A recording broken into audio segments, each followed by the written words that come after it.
Bismillahirrahmanirrahim. Assalamualaikum warahmatullahi wabarakatuh. Perkenalkan, nama saya Fathul Ikhwan. Saya dari semester 7 kelas A.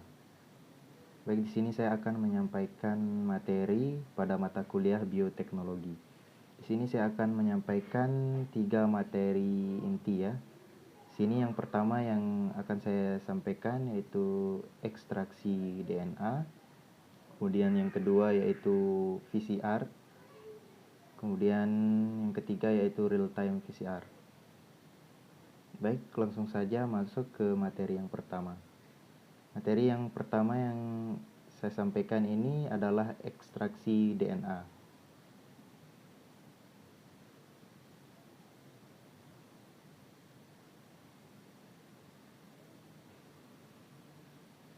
Pada ekstraksi DNA ini kita akan membahas yang pertama yaitu apa pengertian ekstraksi DNA, kemudian prinsip kerjanya, dan terakhir itu aplikasi. Ketiga, aplikasi ekstraksi DNA, dan yang terakhir yaitu kesimpulan.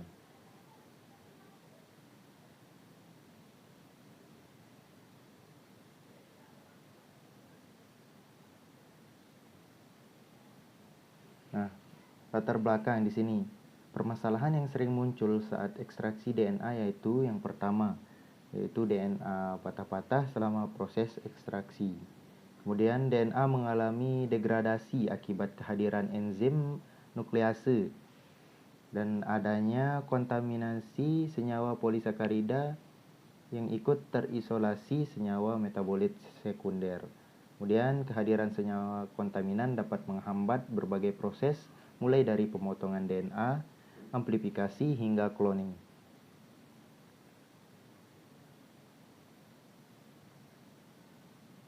Nah, tujuannya di sini yaitu yang pertama untuk mengetahui pengertian ekstraksi DNA, yang kedua untuk mengetahui prinsip kerja ekstraksi DNA, dan yang ketiga untuk mengetahui aplikasi atau manfaat dari ekstraksi DNA.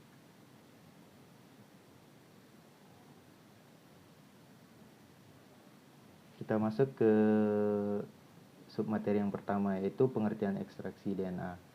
Untuk mendapatkan DNA yang memenuhi syarat untuk analisis molekuler, maka dilakukanlah ekstraksi DNA. Ekstraksi DNA ini merupakan salah satu tahap penting dalam kegiatan berbasis molekuler.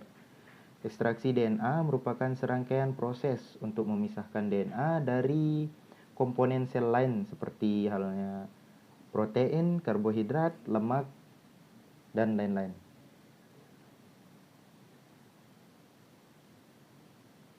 Nah, prinsip kerja ekstraksi DNA ini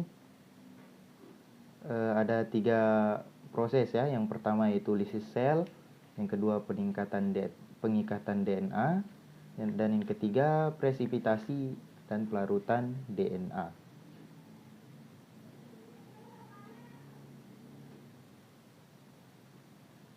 Baik, di sini prinsip kerja yang pertama dari ekstraksi DNA yaitu lisis sel.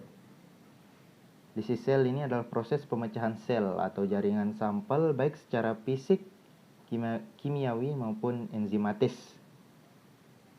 Nah, jadi lisis sel ini dibagi menjadi 2. Yang pertama itu yang secara lisis sel yang secara fisik itu menggunakan metode freeze thawing ya, dan penggerusan.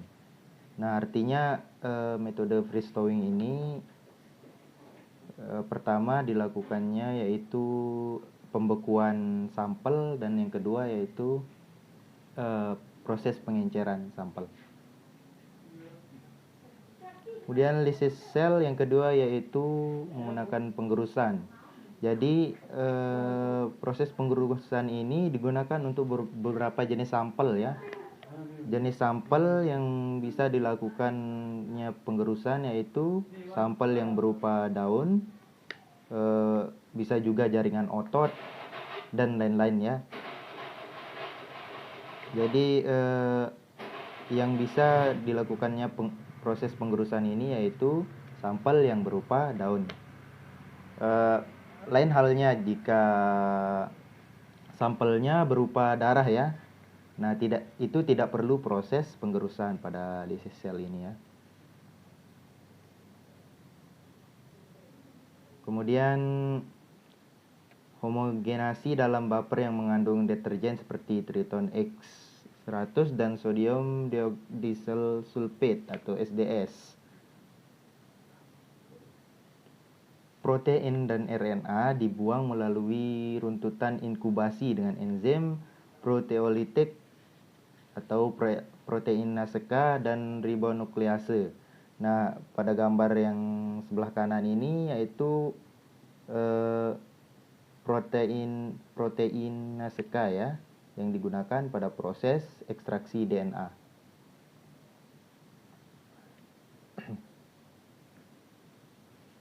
Nah, kemudian yang kedua ya, proses ekstraksi atau prinsip kerja dari ekstraksi DNA yang kedua yaitu pengikatan DNA. Di sini DNA akan diikat, kemudian komponen yang lainnya akan dibuang. Nah, di sini proses pengikatan DNA itu menggunakan silika gel ya. Perhatikan gambar yang ada di samping kanan ini. Yang atas ini adalah tabung spin kolom ya. Dan yang sebelah kirinya yaitu adalah tabung koleksi ya.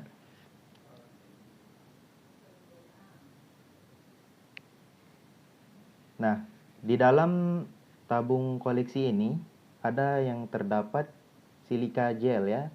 Jadi yang saya sebutkan tadi itu pengikatan DNA itu menggunakan silika gel. Silika gel ini terdapat di dalam tabung koleksi. Kemudian tadi sudah saya jelaskan DNA diikat kemudian komponen yang lain dibuang. Nah, proses pembuangannya itu atau dibuang itu menggunakan buffer pencuci ya. Nah, di sini yang digunakan sebagai pembersih itu digunakan yaitu buffer wash atau buffer pencuci ya. Ini bisa dilihat yang digunakan pada proses pengikatan DNA yaitu proses pembuangannya yaitu digunakan buffer pencuci atau buffer wash.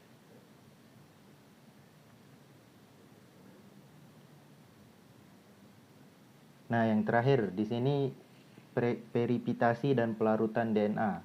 Langkah terakhir untuk melarutkan dan menyimpan DNA dalam pelarut atau buffer itu disebut dengan peripitasi ya dan pelarutan DNA. Nah, di sini bisa dilihat pada gambar yang sebelah kiri ini adalah yang digunakan sebagai pelarut ya atau buffer di sini digunakan adalah buffer AE atau di sini bisa kita lihat buffer elusi ya yang digunakan sebagai langkah terakhir yaitu peripitasi dan pelarutan DNA. Sedangkan gambar sebelah kanan ini adalah DNA yang terlarut dalam buffer elusi. Jadi coba perhatikan pada bagian bawah dari microcup ini ada terdapat seperti gel ya, itu adalah DNA yang terlarut dalam buffer elusi. Kemudian yang terakhir di sini yaitu aplikasi ekstraksi DNA. Ekstraksi DNA bisa digunakan untuk berbagai macam keperluan seperti amplifikasi. Amplifikasi itu artinya memperbanyak ya, dan analisis DNA melalui elektroforesis. Di sisi lain, ilmu forensik juga perlu memulihkan DNA untuk identifikasi individu bagi misalnya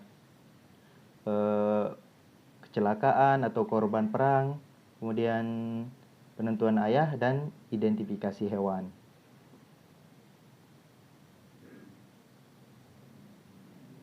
Kita lanjut ke materi kedua.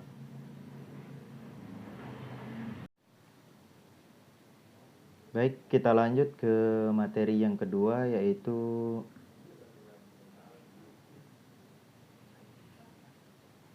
PCR ya, atau polymerase chain reaction.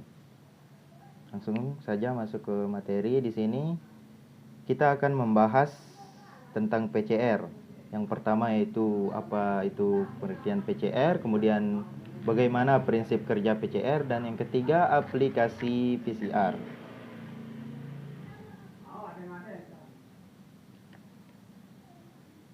Jadi di sini PCR itu pertama kali dikembangkan pada tahun 1985 oleh Carey B. Mullis. Kemudian amplifikasi DNA pada PCR dapat dicapai bila menggunakan primer oligonukleotida yang disebut amplimers ya. Kemudian primer DNA suatu sekuens oligonukleotida pendek yang berfungsi mengawali sintesis rantai DNA. PCR memungkinkan dilakukannya pelipat gandaan suatu fragmen DNA.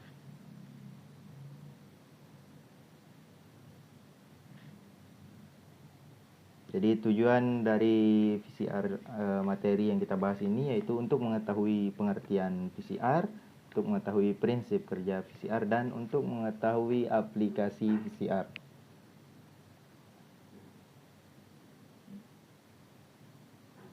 Jadi reaksi polimerase berantai atau dikenal sebagai polymerase chain reaction atau PCR merupakan suatu proses sintesis enzimatik untuk melipat gandakan suatu sekuens nukleotida secara in vitro.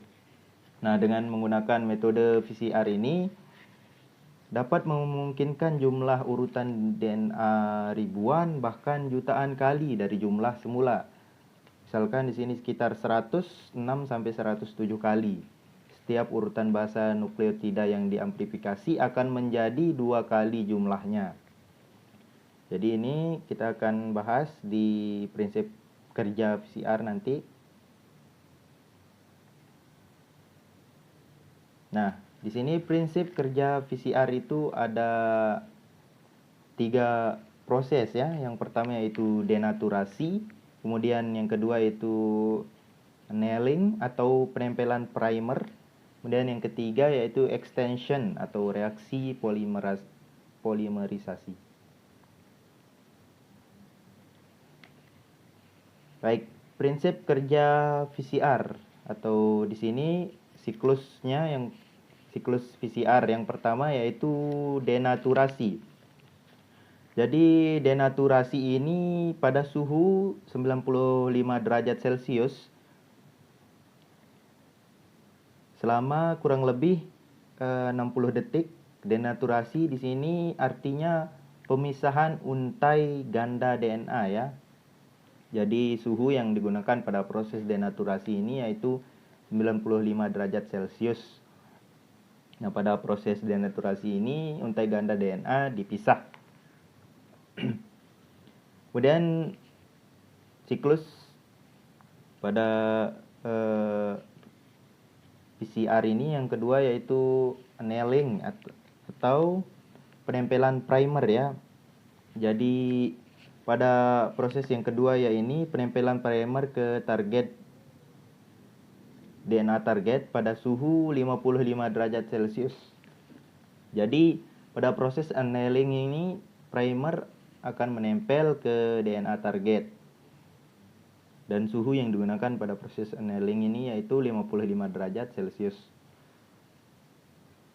Kemudian optimasi temperatur yang digunakan yaitu sesuai panjang primer dan sekuen target. Jadi temperaturnya disesuaikan dengan panjang primer dan sekuen target, itu ya maksudnya.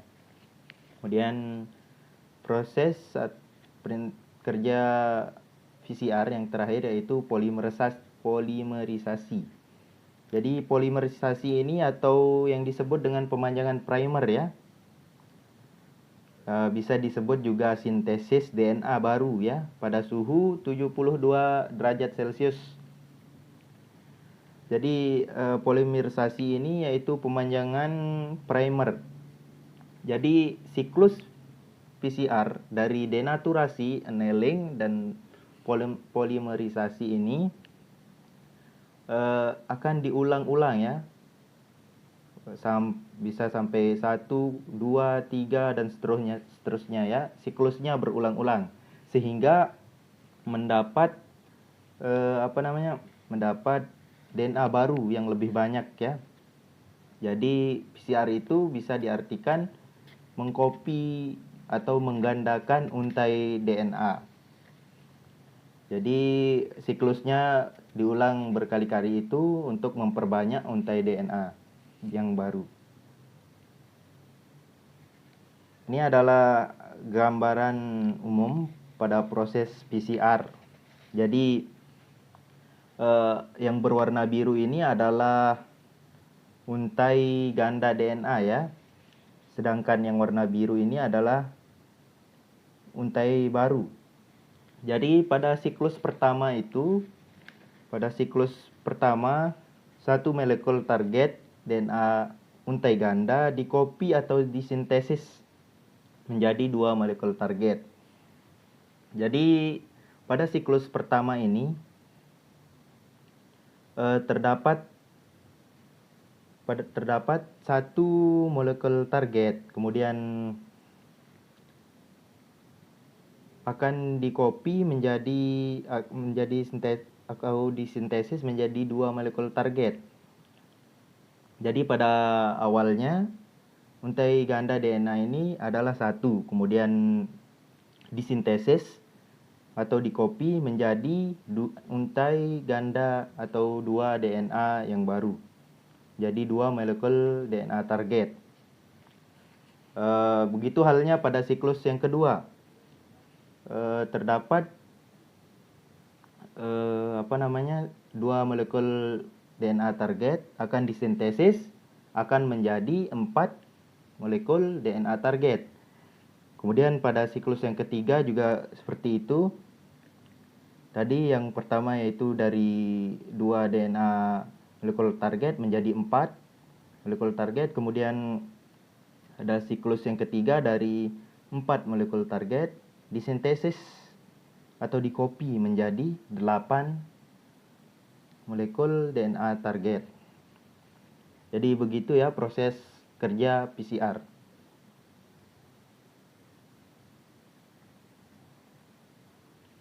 Kemudian di sini aplikasi PCR. PCR itu dapat digunakan untuk amplifikasi urutan nukleotida. Amplifikasi itu artinya seperti yang sudah saya jelaskan tadi, itu amplifikasi adalah memperbanyak urutan nukleotida, menentukan kondisi urutan nukleotida suatu DNA yang mengalami mutasi. Di sini juga PCR itu bisa digunakan pada bidang kedokteran forensik, melacak asal-usul seorang dengan membandingkan fingerprintnya atau melalui jarinya ya, sidik jarinya. Nah, saat ini PCR sudah digunakan secara luas untuk berbagai macam kebutuhan, diantaranya yaitu isolasi gen, DNA sequencing, identifikasi forensik, dan diagnosa penyakit. Nah, ini sering kita temukan di rumah sakit ya. Baik, selanjutnya kita lanjut ke materi yang ketiga yaitu real-time PCR. Baik, kita lanjut ke materi yang ketiga yaitu real-time PCR atau real-time polymerase chain reaction. Jadi pada materi ketiga ini sebenarnya mirip-mirip ya dengan PCR atau polymerase chain reaction.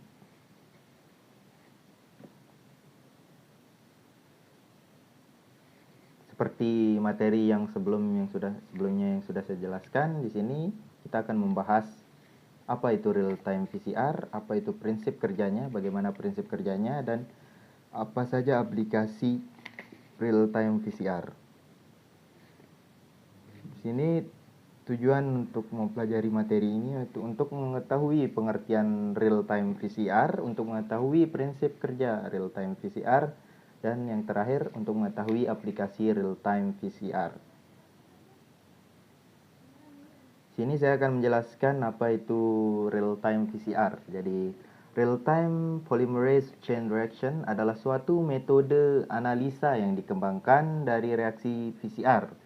Jadi metode real-time PCR ini sebenarnya dikembangkan dari yang saya sudah jelaskan tadi, materi yang kedua, yaitu dari reaksi PCR.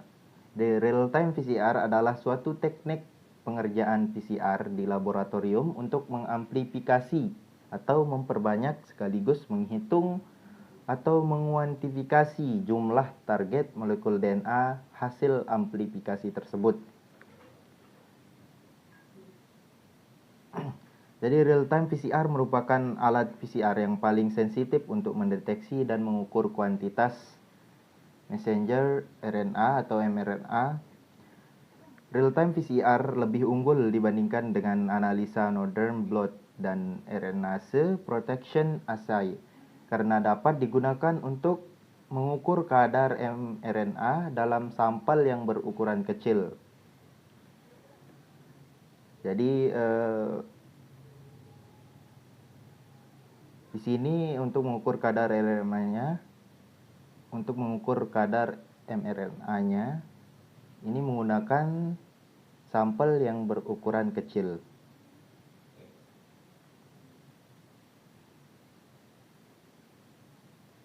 Baik, saya jelaskan di sini prinsip kerja real-time PCR. Sebenarnya prinsip kerja real-time PCR dengan PCR itu sama ya. Yaitu yang pertama denaturasi, kemudian yang kedua penempelan primer atau annealing, kemudian yang ketiga reaksi polimerisasi atau extension. Jadi prinsip kerja real-time PCR dan PCR itu sama ya, melainkan coba kita lihat di sini. Prinsip kerja real-time PCR adalah mendeteksi dan menguantifikasi reporter fluorescent. Sinyal fluorescent akan meningkat seiring dengan bertambahnya produk PCR dalam reaksi. Dengan mencatat jumlah emisi fluorescent pada setiap siklus reaksi selama fase eksponensial dapat dipantau. Jadi peningkatan produk PCR yang signifikan pada fase eksponensial berhubungan dengan jumlah inisiasi gen target. Jadi makin tinggi tingkat ekspresi gen target, maka deteksi emisi fluoresen makin cepat terjadi. Di sini real time PCR memerlukan waktu yang lebih cepat ya. Di sini bisa kita lihat real time PCR memerlukan waktu yang lebih cepat, sedangkan PCR memerlukan waktu yang lebih lama. Itu perbedaannya ya. Kemudian real time PCR itu bersifat kuantitatif ya, sedangkan PCR yang sudah saya jelaskan tadi bersifat kualitatif ya. Dan yang ketiga di sini real time PCR itu lebih akurat ya dibandingkan dengan PCR biasa atau PCR konvensional. Dan biayanya relatif lebih mahal. Jadi di sini bisa kita lihat pengerjaan proses kerja dari real time PCR ini karena digunakan waktu yang lebih cepat, jadi otomatis biaya yang digunakan pada proses real time PCR ini relatif lebih mahal ya dibandingkan dengan PCR biasa atau PCR konvensional.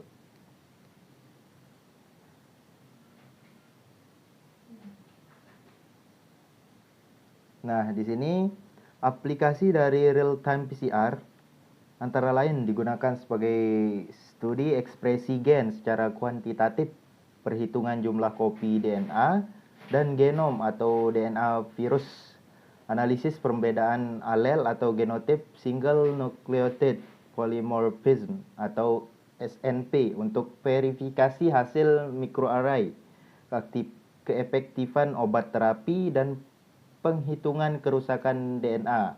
Nah, di sini tadi sudah saya jelaskan salah satu yang bisa kita lihat atau sering kita lihat, biasa kita lihat pada aplikasi real time PCR ya, di sini yaitu sebagai keefektifan obat terapi ya. Kemudian Sini bisa digunakan untuk melihat keefektifan obat terapi. Kemudian perbedaan real-time PCR dan PCR biasa yaitu dengan real-time PCR, deteksi produk PCR dapat dihasilkan pada fase awal reaksi. Jadi karena waktu yang dibutuhkan pada real-time PCR ini, jadi produknya dapat dihasilkan pada fase awal reaksi.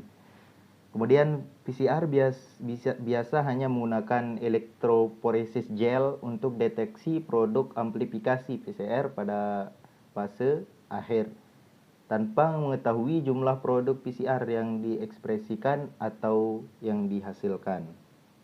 Jadi seperti itu ya aplikasi real-time PCR. Baik, itu saja 3 materi yang dapat saya sampaikan. Tadi yang pertama yang sudah saya sampaikan yaitu ekstraksi DNA, kemudian PCR atau polymerase chain reaction, dan yang ketiga real-time PCR atau real-time polymerase chain reaction. Jadi itu dia 3 materi yang dapat saya sampaikan. Kurang dan lebihnya saya mohon maaf. Wassalamualaikum warahmatullahi wabarakatuh.